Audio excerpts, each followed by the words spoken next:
Welcome to Pindar Poetry. We hope you learned something new.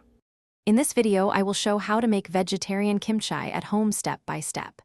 Begin by rinsing and having napa cabbage, then salt the layers evenly and let them wilt for 1 to 2 hours. Rinse briefly and drain to remove excess salt before preparing your spice paste. Use garlic, ginger, gochugaru, soy sauce or miso, and optional sugar to balance flavors for a bright, spicy paste. Gather your vegetables and cut them consistently for even flavor and texture during fermentation. Use a chef's knife to slice daikon and carrots into 1/4-inch matchsticks and chop green onions into 2-inch pieces. Reserve a few whole outer cabbage leaves to press down the mixture later. Combine the cut vegetables in a large bowl and set aside while you mix the spicy paste and taste for salt balance.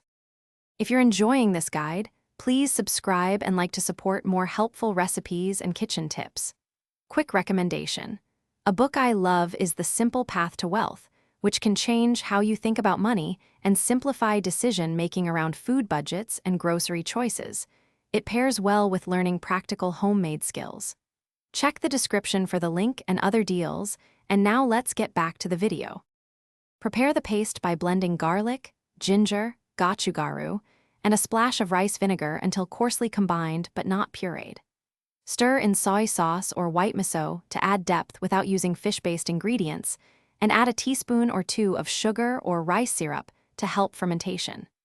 Mix the paste with the drained vegetables using gloves, coating every piece evenly so the flavors distribute and fermentation proceeds smoothly and safely. Thanks for watching. Consider subscribing if we helped you.